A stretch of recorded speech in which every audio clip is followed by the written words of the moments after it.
All right. Welcome Flat out. back to the internet's number one success podcast, Into the Mind, where we break down and analyze the characteristics, strategies, and stories of successful entrepreneurs, investors, and high achievers so that together we can learn from their mistakes, be inspired by their victories, and replicate their formulas for success. I'm your host, Marlon Johnson, former parkour athlete turned real estate investor and entrepreneur, and I am on a mission to build and create multi-millionaires for myself before the age of 30 so that I can teach others how to do the same. Today, I have a guest who is going to speak a little bit about his story. So let me tell you a little bit about this man. He spent his early career as a civil engineer. He did that for a few years before his dreams and aspirations turned to real estate development. He's built skyscrapers from the ground up in New York City. He's built assisted living homes and has taken a top-down approach towards being an investor. He's been married over 39 years, has 3 wonderful kids, the CEO of Global Real Estate Strategies, author of the Modern Wealth Building Formula, How to Master Real Estate Investing, and is currently mentoring and teaching what he learned about investing after having been through all parts of the real estate market cycle. So it is my pleasure to introduce you to Ken Van Liew. Ken, welcome to the show. Wow. Thank you so much. That was spectacular. Sometimes I have to pinch myself, but yeah, we're here to just give value. I always try to humble myself by saying, I put my pants on just like you, brother, one leg at a time. So let's figure out what's going to give value to the listeners and have some fun.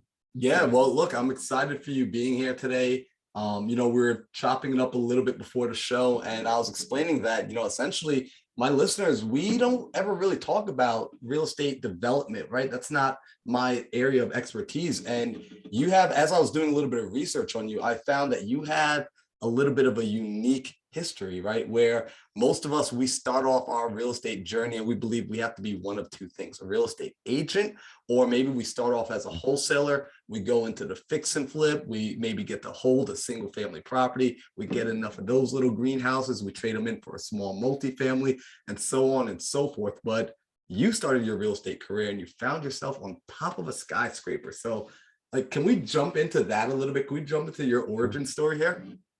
Yeah, absolutely. It starts like anything, you get seeds planted throughout your life. I think the first one was planted in 1979 when I graduated high school. 1980 it was. Robert Allen came out with a book called No Money Down, Buy Real Estate, No Money Down. Now, at that point, I couldn't even afford a car. I scraped together like $700 and I had a multicolored car because the quarter panel was blown out. But it was the first seed that was planted. And, I didn't really know any better than, my parents saying, hey, go to college. They had never went to college. So, I love my dad. He worked 2 jobs, and, I remember, he worked for a power company, and at night he would pump gas and mom was a bank teller, but when I went to college, they were doing the best they can. And that's why I love them. But, they gave me the enthusiasm, but only $10 a week. And that wasn't cutting it, So, after accumulating a lot of debt and creating the 6-year plan, because I like to play football and, have fun at first, to realize that, civil engineering was a good career. So I went down this engineering path, figured I'd have a decent career. And as I graduated engineering, a funny thing happened. They had this class where you had to do a site development plan. And I engineered a 13-acre site. And that was the second seed that planted and I won this award. And I'm like, wow, I would love to develop property like that one day. So here, I graduate civil engineering. I go get a civil engineering job. And I started to accumulate a 6-figure debt, and I got out of engineering and was in construction. And, I guess how it happened from the top down is I learned how to build skyscrapers. So one day I was sitting on top of one going, wow, you just built this $100 million square foot building, a $100 million building, but you're $100,000 in debt. What's wrong with this picture? So, you got to learn how to do this yourself. So it all started there, where, I said, if I can build a building 1/10 this size, because, trying to break it down, which is $10 million, I could pay myself a fee. And that's how I got started. I started by thinking, if I could just give myself a check, because here I'm in debt, have like twins, having to pay the bills. And I'm like, how do I get started? And I like the development because there's 9 ways to pay yourself, right? So the transition for me was a little easier because I could tell my wife, like, I'm not just going to quit my job. I'm going to quit my job, but I'm going to pay myself a little bit, to make the transition. And that's how it really started. It was just a different mentality, coming from an engineering perspective and an uneducated, group of parents telling me to go to college. It was kind of a weird formula, and a lot of beer. You know what? I love that, right? And it actually, first off, the fact that you mentioned Robert G. Allen, like not a lot of people ever mentioned Robert G. Allen, and I think the guy is just phenomenal. Love that Yeah. man. I was with him 2 weeks ago. We were hanging out. Yeah. Oh, that's awesome. Yeah, like I was very inspired by his book, No Money Down, Yeah. and multiple streams of income. So, he definitely has made a difference and an impact in the world, at least in Yeah. my world. And, I'm curious to know, right? Because there's a lot of people that I think were in the same situation that you found yourself in, where you were this individual who had the skill set. You were actually constructing the building, right? And Yeah. you Yeah. build it, and then you're standing on top of it and you're realizing, like, wait, like you said, what's wrong with this picture? And I'm Yeah. curious, why do some individuals, like they're talented contractors, talented builders, why do they find themselves on the side of building and almost working for someone else, doing all the hard work, but they themselves aren't able to reap any of that reward? What do you think that is? What's up with that? Of others, or how I just viewed it back at that time. Well, I guess for yourself, like at that time, like why, what was the click? Yeah. Yeah. I always knew that, I had a lot to deliver, and had a lot of potential, I guess, from my perspective. And I tell this to everybody, everybody has a superpower, and not only building background allows you to connect people and essentially syndicate real estate, like, back to the no money down thing. My first deal was 8 figures down with no money, and my first program was how to do 8 figure deals with no money down. That's why, I teased Robert last week. I'm like, we should write a book. Probably one day it's going to come out. But, I love it in the sense, I really just, said, if I'm going to do this, I'm going to kind of go big or go home. And I utilize my building experience, to the utmost. But, whether you're an accountant or, just, a bank teller or, a lawyer, you don't have to like keep that specialty. You could use the skills, because the bottom line I want to tell people, and I may be going off cue a little bit, is what I learned, a lesson that cost me a lot of money. But, when we first get into this world of real estate or a lot of things, we look at it and go, wow, this is really technical. And we think that we need all of this technical expertise. And we go down this path of getting degrees and working hard and learning. And it's traditional learning, and you need it. But what really happens is, the transformational learning, where, you just realize that, you don't need all that. You could just have the right mindset, apply yourself, use the skill set you have, connect people, and just create a vision and bring people towards that vision, and try to break it down in that fashion. But You know what? I appreciate that. I think that's really good advice, especially if people are truly listening, because there's something that I say every single day at the start of every day. And I say this with a group of people, which is, all I have is all I need. And yes, you're tapping in right on that by yeah, just, recognizing that essentially with the proper mindset and of course taking action and application, you're able to do some crazy, incredible things. So you're essentially recognizing that, going for these big deals, you're able to take that on. You've shifted the mindset.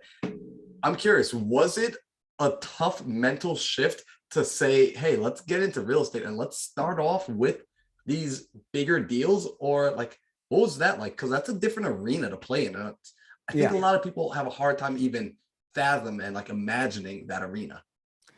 Yeah, and it's funny because my first deal was a $17 million deal, and I really didn't know what I was going to do other than I knew how I could build it. So, when I dove in, I kept it really simple. Like my second master's degrees taught me, like, you're going to buy a piece of property, it may cost $1 million. If it's 100,000 square feet and, it's going to cost you, $150 a square foot, that's going to be, this much money. That's the hard cost. And then the soft cost is about 25% of the hard, plus the land, right? And you come up with a total development cost. And, you need 30% of that for equity. The rest you could take a loan. And if you could build it fast enough and it pencils out, you could pay yourself a lot of money if it's above $10 million, because if you know how to build it and manage it, think about it, 10%. So $10 million, if you pay yourself a 5% development fee, that's a half a million. There's a thing called general conditions, another word for overhead. But when you're in the construction business, you can pay yourself anywhere from like 8 to 10%. That's paying your staff like another, literally, a lot of money on the construction. It was like 9 million bucks. So 8 to 10%, another 800,000. And then I paid myself another 3% fee. So just on the fees alone on the first project was like 1.6 million, just before ownership. And I didn't have any equity back then, but it enabled me to get started. Then on the next project, I had a little more equity and a little more equity. So, I think that's why I like the top down approach, or the idea thinking like, hey, if everybody thinks it's technical and you go into this approach, hey, it's 95% technical and 5% people, when in reality, it's 95% people and 5% technical. Anybody can do what I did. You might not be able to capture, say, the construction fees, because you don't necessarily have the construction expertise, but if you have financial, expertise, you can connect some finance fees, right? You can, if you're a broker, real estate broker, you can collect the sale fees, right? There's a bunch of different fees. So even if you're not giving yourself the construction fee, you still pay yourself a developer's fee. So $500,000, on a $10 million project's not bad. Yeah, no, that's a solid deal. And I like that, right? Essentially, like, recognizing you don't necessarily have to be an architect of the construction, it's more sense of an architect of people, right? Putting the Yes. right peoples in place and creating that proper structuring. And what I really like about this approach is essentially it's integrating the verticals that are already a part of the deal, right? Recognizing a lot of people are looking at the main property, but you're looking at the ancillary. Hey, well, we could collect a little here, a little here, a little here, which this doesn't quite exist, not, at least not at the same level on the smaller deals. On Yes. the smaller It, deals, I don't know if it'd be worth it. Yeah, and it doesn't. A lot of times on the smaller deals, there aren't the fees we're talking about. And you touched upon something that I think is important, right? In life, when you want to scale and create things that are bigger than yourself, you can't do it yourself, right? And this is probably before you were born. You look pretty young there. But in 1992, you may recall the dream team that won the gold medal in the Olympics, right? That was a little while ago. I think you said you're under 30, so I'm correct, right? Yep. But you're my son's age, and my son doesn't. I have twins, 29 years old. But the dream team in 1992 was the greatest basketball players. They were NBA basketball players and went to the Olympics and just killed it. And when I coined that in 1999 because I surrounded myself with a dream team, and we're connecting today because you as a young man, you're horizontally innovating, but as you meet people in your life, I want you to vertically innovate and build deep relationships with people, because that's where you're going to get the most fulfillment. And that's just another little golden nugget, I guess you could say. But I'm happy for that advice, because it's one thing when advice comes and it's completely takes you and says like, hey buddy, you've been walking in the wrong direction. And then when I get advice and it's in alignment, I'm just like, yes, I can keep doing this, because I value relationships above all else. And I've seen the power of relationships, I've seen the power Yeah. of proximity, which is actually something I'm going to want to talk to you about in a little bit as well. Yeah. So I definitely love where this conversation is going. Yeah. And just recognizing that essentially by building that dream team, right, you're able to accomplish much more. Because I do agree with you. I don't think any of this is meant to be done alone. I don't think life nor real estate is a solo sport. I believe it's a team sport. So Yes. out of curiosity, right? I'm sure you've had different partnerships, you've worked with different people. What is your process, right, for finding individuals that you want to work with? I'm sure you found the good, the bad, and the in between. So what is that process for someone that's, as they're looking to build their dream team, what should they be paying attention to? Yeah. Honestly, it's a great question, and, sometimes people, they hear it and it sounds kind of weird, but, without integrity, nothing works, so the first thing, and, I guess you could say with integrity, success follows, right? Because, if you have the full transparency, which is necessary to have a common vision, it's really the number one thing you're going to need, if you want to get into any partnerships, et cetera.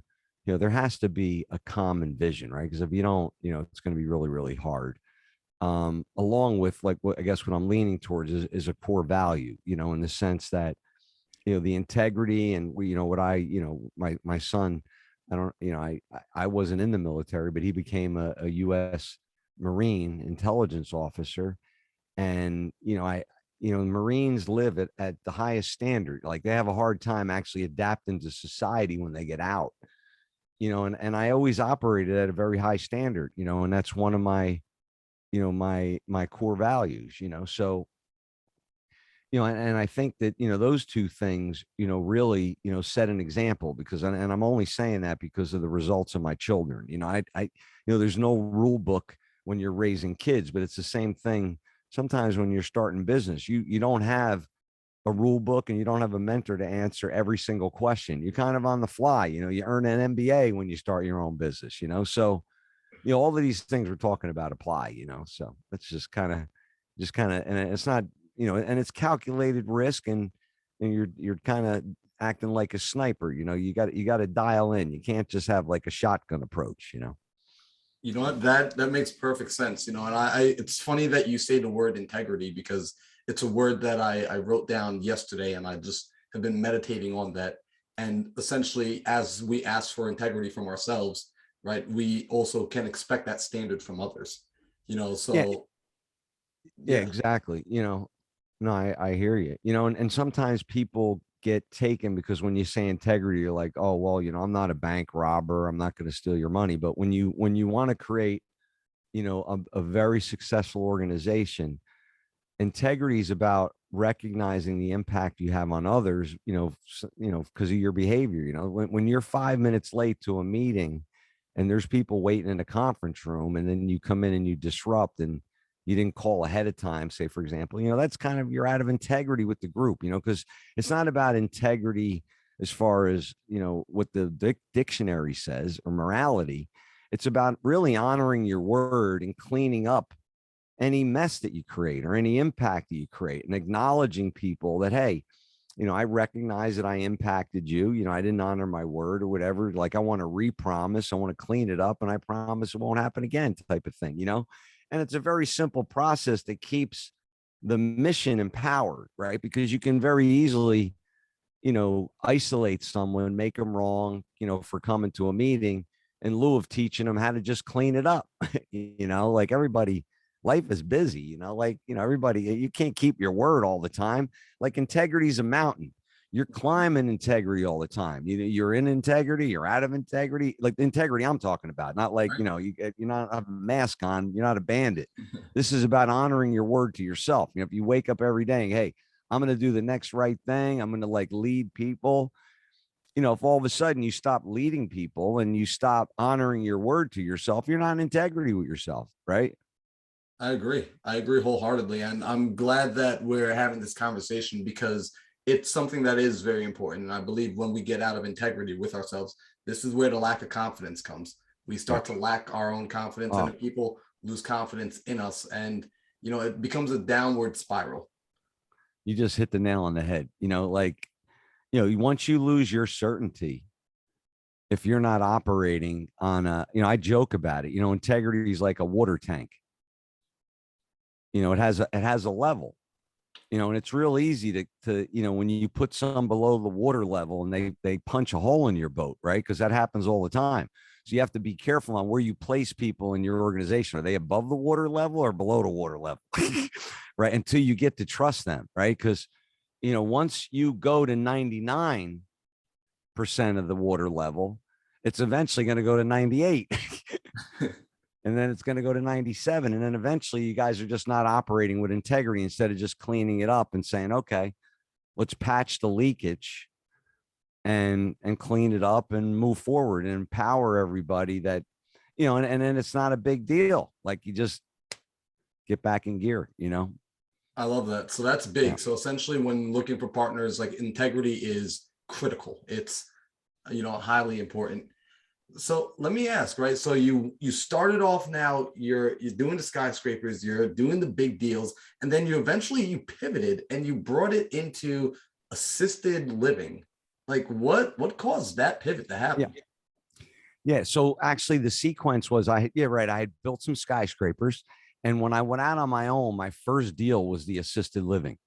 So then when I finished the assisted living, I did some stick build. I did a 57 unit condo development. It was a transit village in New Jersey, did some stick building, and then went back into New York, did some other more high rises, had a concrete business, did more concrete towers. And then after that, circled back into New Jersey again when we created Flippin' USA, and we did 137 deals in 1 year. Ooh. And then we wrote the book, Modern Wealth Building Formula. So it was kind of a weird sequence. So I went into assisted living first, weirdly enough, because, and I don't want to hijack your question, if you wanted to lean into it.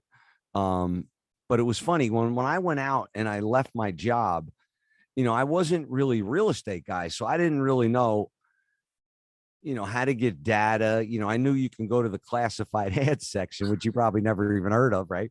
Where you look for a deal in the back of the paper. And I would call all the deals just to talk to people and try to network. But how I found my first deal was from my career, right? So think about it. If you're in finance, you're going to call people with money, or you're going to call lawyers. Here I was a builder. So what was I doing? I was calling architects, engineers, and going, hey, what do you got on the board? What are you drawing? What concepts do you have in mind? And I got ahead of a project where this architect was, friendly with a dentist who had a certificate of need. I didn't even know what a certificate of need was. When I went and met him, he's like, all right, that means there's a need for 113 beds right here on this property. I'm like, really? I said, will you donate the property for the deal? He's like, yeah. I'm like, I literally signed a deal, no money down, 25 grand refundable deposit. And I went and got the approval and created a $1.2 million development, developed it. It was $17 million. I financed it through the New Jersey EDA. And that's how I started. It was by happenstance. That's incredible. And like what I want to highlight there is you just started taking action. Like you didn't wait for this like crystal perfect plan to say like, okay, now I know steps A through Z. You took something, you took a lead and you ran with it. Yeah, I'll tell you the turning point. Do you want to hear it? Please. Yeah. So I literally, was just like, so stuck, and and my mother-in-law, as all our mother-in-laws are always our favorite people, but we didn't talk a lot, but anyway, she invites me to this golf outing, and I go on this golf outing, and it was for the company. It was part of this country club. They were doing a membership drive, and the country club was a little beat up, and I was a little guilty. I was like, I can't take a day off from work, and my wife knew I was stressed out. We just had the twins. She's like, you have to go play a day of golf. And I, I'm like, but I can't join a country club. Anyway, I go out there, I play golf, I start daydreaming. I'm like, wow, can I ever join a country club? Anyway, make a long story short, I'm daydreaming. I get done. They have this executive special, $5,000 to join a country club. I'm like, I go home right home. I'm like, Terry, you have to lend me the money. I have to join the country club. I'm going to tell him my story. I'm going to raise the money. Sure enough, lends me the money. Go out. I start playing golf on the weekends, right? I go out. I have my twin. She's like mad because I'm gone for like 5 hours. Well, fourth round, I meet some young kid. I tell him my story. He's like, yeah, I'll lend you 100 grand. But I want to be part of your company. I go home, I'm like, honey, I'm quitting my job. I got the taxation filtration system. I'm like, I'm going to pay myself 5 grand a month. I said, these companies, my C Corp's going to pay my S Corp. My S Corp's going to pay 2 LLCs. You're going to own one. I'm going to own one. Then we're going to pay our kids. We're good to go. And she's like, what? She goes, you're crazy. But I quit my job, took that 100 grand, leveraged it, brought in 10 investors, created KJV Development LLC. I think that was the LLC of the parent. Gave them a first right of refusal, and we then raised in 3 tranches 1.7 million. Went into that assisted living that I was just telling you about, and really never looked back. So that's how it started, with really being in despair, like not being able to buy formula and diapers, literally worrying about that my credit card wasn't going to go through, and that my basket was like loaded, where I was like embarrassed walking out, like, dude, are you okay? I'm like, yeah, I got twins that are hungry. That's 8 diaper changes a day times 2, 16 times 30. You figure it out. I need 600 diapers a month. Man, I love that, right? Because like it's like they say, right? You're either going to change from one of two things. It's either going to be inspiration or desperation. And you find yourself at a place where like you're like, hey, I'm making it happen. I absolutely love that, because I think people think it has to be like so dang complicated, but you get out there and you're talking to people, right? You're finding someone that believed in you. And what I want to highlight, because I don't want people to gloss over this, right? The person that chose to invest in you, right? Would you say it was that they were investing in the deal, or they were investing in you because you came in with a conviction about the deal and about being the person to get it done? Yeah, they invested in me. My story was, hey, I built a 100 million square foot building, or hey, I'm in finance, or hey, I have this. My plan is I'm going to develop real estate. I'm going to give people like yourself an opportunity. You could have a first right of refusal. I know how to engineer them. I know how to build them, and I'm going to learn how to finance them. And that's what I'm here today, and at that point, I had, all the theoretical knowledge, but I had never done it, and, and I guess if I look back, it helped. But if you think you have to go spend 125,000 hours to do what I'm doing now, you should just join my enterprise, and I'll save you like 100,000 hours, if you know what I mean. Because I didn't know any better, and I thank God that He put me on that journey, because now I get to pay it forward. I love that. That's Yeah. such a big thing, right? And you are paying it forward. So you now teach, essentially, you teach people how to actually enter in real estate and really take a different approach. Because again, there's a lot of people out teaching real estate, a lot of people, right? Every time I open up YouTube, I see a new person teaching how to wholesale, and I can't hate it, because I was a product of an individual getting on YouTube talking about wholesaling, and they introduced the idea to me. They gave me an awareness of a world that I wasn't quite sure existed. So I'm grateful for it. So today, I'm curious, because you come at it from a different approach. Yeah. What do you teach your students? What do you teach that I would say is a little bit different? Yeah. So, I've been so blessed, because when I joke you not, 137,000 hours in engineering, site development, building, and real estate. And, and that's, kind of what that's not kind of, but that's what I offer, So I was a real estate advisor for many years, building skyscrapers and doing it for other people and myself, and, people would pay me $25,000 a month, to make sure their project stayed on track, and fortunately, and I've been blessed, thank God it's not me. I received a call from the Dennis Quaid Viewpoint Project, and we are now creating a story and documentary that's going to go to 60 million households, called Real Estate Today: Keys to Investing. So I literally, must have been doing something right, because, I'm developing over 100 acres nationwide, and we've created the global real estate investment enterprise, which is an ecosystem of relationship equity like no other. That has created just such a strong bond amongst people in real estate on, all walks of life. And, it's by invitation only. And it's my way of paying it forward. It gives me kind of my growth and contribution, human need fulfillment, along with all the other stuff happening. But, that's really, at still a young age, I'm in the best shape of my life, and it all started, 20 years ago when I was with Tony Robbins when the World Trade Center collapsed. I was fortunate. I was with him in Hawaii, and on that day I weighed 246 pounds, and I was like, okay, it's time to change my lifestyle. Today I weigh 170 pounds, so I lost an 80-pound blanket. That same week, after losing my best friend in the trade center, I walked on 45 feet of fire.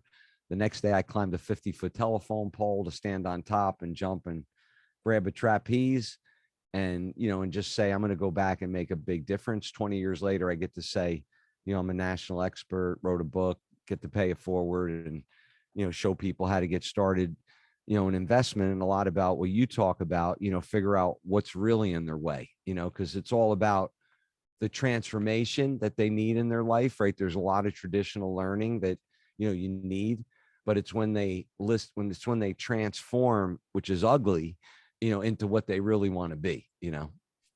Ken, I feel like we would never even have enough time to dive into the iceberg that is your life. Every time you open your mouth, I'm like, I want to know more. So it's interesting. Last week, I believe it was, I had David Meltzer on this show, and he had written a book called Connected to Goodness. And he spoke about something that you just alluded to, which was this idea that there's the more ideal version of yourself. It's already there. It's already inside of you. It's not something that's out there. You're not going to go out and search for it out in the world, but you're already actually connected to it. But first we need to kind of declutter. We need to remove the noise and see the bridge and see the connection. Remove the noise. Because my saying to your saying is everything you need is within you now, and the distractions around us is really what kills people. I mean, in my, I guess I wouldn't say sidetrack. It was a part of the journey where I went into the, write the book world and talk on stages. It's a different world. And I wouldn't say it's in the deep work world that I was in for many, many years that enabled me to build skyscrapers. My old philosophy. And I remember Tony saying, which I had already been doing, wake up an hour earlier every day and you have, 360 extra hours. That's a lot of weeks, and I took it to the limit. I was waking up 3 hours earlier than everybody else, and sleeping only 5 hours, and then it adds up. But, if I were to do it all over again, I definitely, probably wouldn't have worked quite as hard, would have brought in more mentors a little earlier and worked a little smarter. But, somebody had to go out there and learn so that now I could be a really great mentor for others, I love that. So there's two things I want to ask you based off of what you said, right? Sure. First off, you said the deep work world, which that's not a phrase I ever heard. I think I know what you're saying, but can you allude to essentially what is that deep work? What is the deep work world? Yeah, my deep work world is really, getting out of all the distractions, for many, many years, I just woke up at 5 o'clock in the morning, but even now, it's about getting very effective sleep, but, back in the day, I would, between my education at night and working all day, I wouldn't get to bed till midnight, so it was a 12 to 5 regiment, and my 5 to 8 was very, very deep work. Most people were just commuting to work. I was at my New York City desk like before 6 a.m., because it was just the way I rolled, and by 8 o'clock when the secretaries were coming in, I was kind of like, I did 40X for like 2 hours. So like if I had to get a contract out or like 5 memos, we didn't have computers back then. I had a fax machine that spit out these rolled things that I had like paperweights I had to like line up, my reproduction costs on my first big skyscraper I did was $170,000 in paper. Like it was just volumes of filing cabinets and plan coordinators. It was just a whole different world, and just gives you a different view, and as change your view, change your life, Absolutely. I love that. And earlier as well, you said something where it grabbed me and I wrote it down to make sure I didn't forget, which was you've created a system, an ecosystem, a network for people to come, and essentially you're like almost like a relationship broker, if you will, right? And that is so unique. I don't often hear people actually ever speak about that, you know, Mm. that's cool. What inspires that?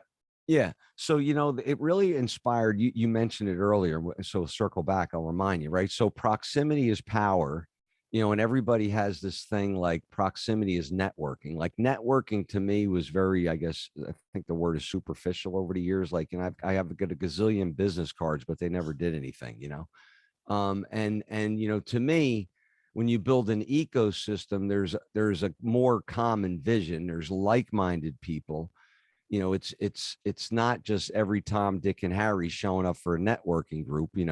It's kind of like an invitation only, in the sense that we're here to merge our ecosystems within the ecosystem to what I call is vertically innovate and build deeper relationships that will enable you to hit all your personal, financial goals, etc., instead of trying to, like, this 6 degrees of separation thing, when in reality you could vertically innovate for somebody and reduce the 6 degrees to 2 degrees.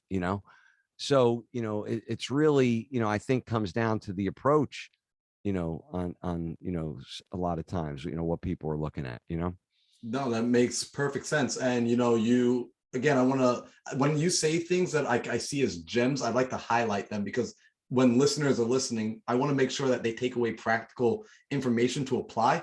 And what you said about business cards, right? Because people are taught, go out and network, network, network. And I go out to events where people will just slap a business card in my hand and keep it moving. And do you know what? I'm sure you know where those business cards end up. They Yeah. end up in the trash every single time. Circular file. Yeah. And I think the difference is, it just came through me, not to interrupt. Mhm. So the difference of an ecosystem, or people wanting to merge ecosystems, which I guess you could say is the highest level of, like, what you want to call networking, but I hate that word. There's the mindset. What could I give you to give you value? Right? Because if you give them what they need, you're going to receive what you need. So the people that come in, it's like, okay, what are you going to give to the group? Like, that's why when for someone that joins my group, they get this relationship equity. When they come in, they get a program directory, like they get a program, a membership directory, Mhm. where they have 80 people with profiles, contact information, what their expertise is. So I have, like, renowned architects, lawyers, contractors, real estate investors, and then nurses, people getting involved in cannabis, like different walks of life, but they have one commonality, a commitment to make a difference, right? Because my program's a lifetime program, because I'm not here selling anything. See, I have everything I need within me now. I'm here to enable people to get what they need, or at least, you know, what they think they need or what they want, because, what they want isn't necessarily what they need, right? So, I help them figure out what they need, and I let them know, you don't need to rush, but you need to be serious, and once you get in, you can't get out, so, there's an accountability to it all, which is another key thing, which you touched upon earlier, the core values. Accountability is another big issue. Anybody in life, whether you're on a diet, because everybody knows how to lose weight, or doing anything, you always need an accountability partner, in my view. Yeah, I don't know your sons, but I hope they listen to you, because you're dropping a lot of wisdom, and I appreciate it, right? And I wrote this down, like, you don't need to rush, but you do need to be serious. Yeah. I love that, because that falls in line with something that I say, that direction matters more than speed. Yes. Moving in the right Yes, yes, direction. And essentially, it sounds like you created an ethos where inside this environment, it's a very much a go-giver mentality. People It understand. really is. It really is. And I've been able to kind of let go, and that's the beauty of it, let the group grow and create.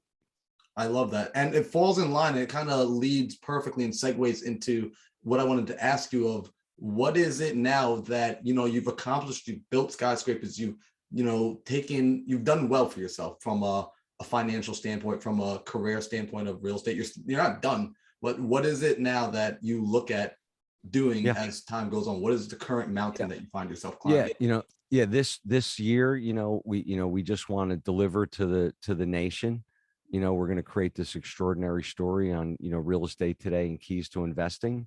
And, I'm going to open up a fund this year, the Global Freedom Fund, and my goal is to deploy about $750 million over the next 5 years and create a machine with, proprietary data processing software, intellectual property, artificial intelligence, blockchain technology, all of the real estate development and investment, expertise at the highest level.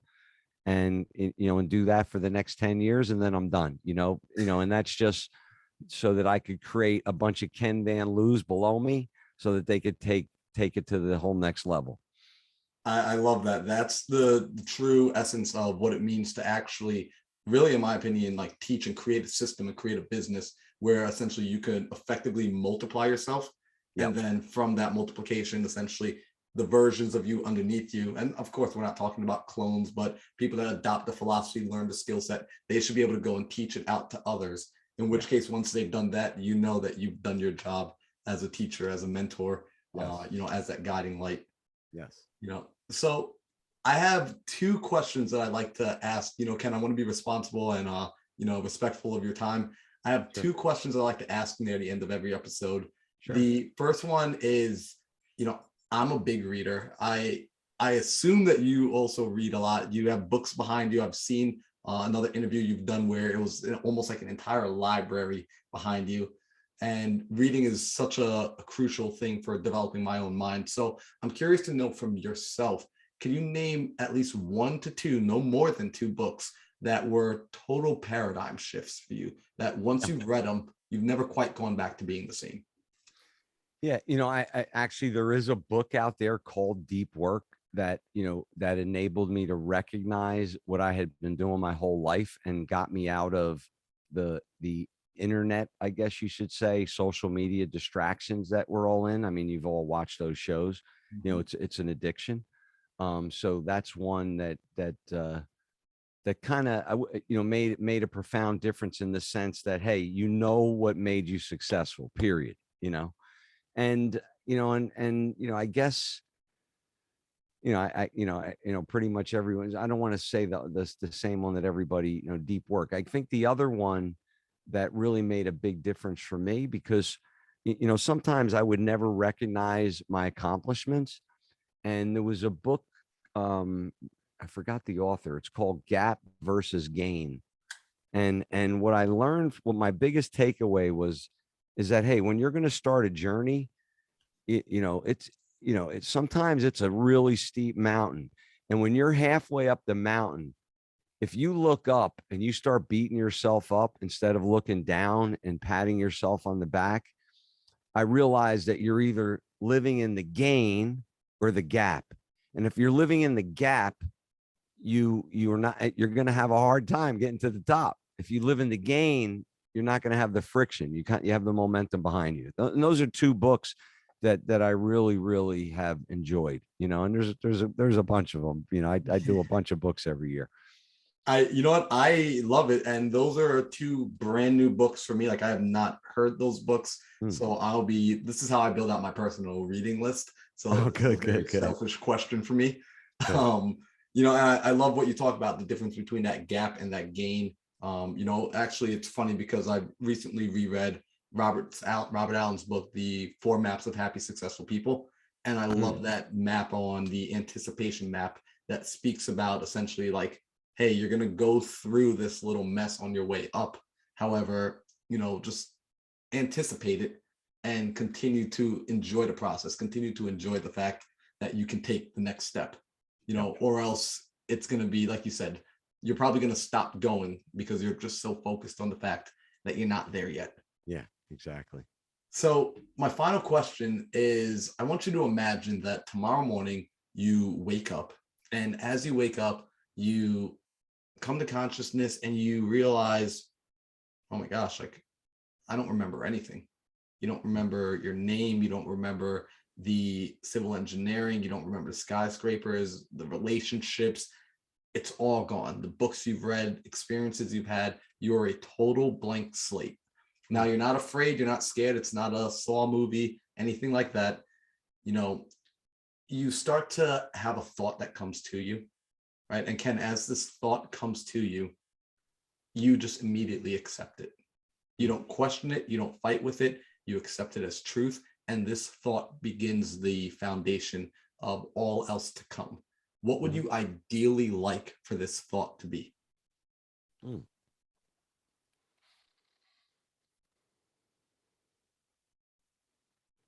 One thing that's just true to my heart is, how can I create magic for everybody? And, I've been a magician since I was 12, and I've been entertaining, but during the toughest times, I always had that spark of magic, and the magic that I have in my life now is my mantra that I say to myself a couple times a week. I am integrity, an honest and loving leader with magical, empowering skills to create endless opportunities for all mankind and to leave everyone that I meet with power, freedom, self-expression, and peace of mind. Wow. That is cool. I thank you for that answer. That answer right there is a gift. I appreciate that you stopped and you took a moment to think about it as well. It's one of my favorite things when I have a handful of guests that stop and think and really, dig deep for an answer. So I appreciate that. Yeah. Ken, for people that have been listening to us now for close to an hour who are, just as enthused about you as I am, and they want to learn more, they want to connect with you, they want to follow you, how should they connect with you? What's the best avenue for them to go? Yeah.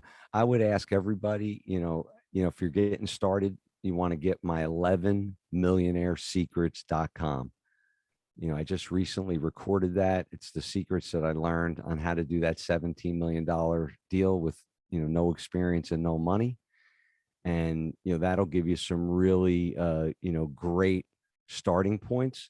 And if you ever want to talk, I'm still taking calls. It gets harder and harder, but, we do have, a program right now where you can talk to me if you're interested. So go to kenvanliew.com and there's a Discover Now button. You can learn a little bit and get a free 45-minute strategy session or planning session with me. And normally people, just love that because they really get off the phone with a lot of value because, it's all about giving, right? Give and you shall receive. I love that. And I recommend that everybody take Ken up on that, right there, that offer before it, gets packed out. Because I got to say, before we started recording, the first thing Ken said to me was, how can I bring value to your audience? Like that was just immediately where his heart was at, where his mind was at. He just wanted to know how he can give value. So what I want everyone to do, if they've listened to this, I want you to go check it out. 11millionairesecrets.com, Ken Van Liew, Liew.com. Go check that out. Go connect with him. And if you learned anything, if you got any value from this, if you appreciated the conversation, please let us know. Go on social media, tag Ken, tag myself. Like if you can't find Ken, tag me. I'll share it with him. I want to know the takeaways, the aha, the eureka moments that you had, because I'm looking at Ken right now and he is genuine. Like I can feel it. Anyone that knows me knows I have a gift for finding quality people, and Ken is absolutely one of those people. So Mary, thank you so much. And I didn't want to forget, but I'm actually shooting 20 to 30 videos every month. And there's daily content that's now going out on my YouTube channel. So, if you haven't subscribed or if you have, thank you for your support, but, check it out. I'm just giving it away. The chairman of the board said, give it away. So I love that. So check out Ken. I'm going to put all of his links down in the description below. So click on him, give him a follow. And Ken, I got to say, thank you so much for today. I appreciate it. Man. And any way that I can ever help, please just let me know. You got it, brother. Thank you so much.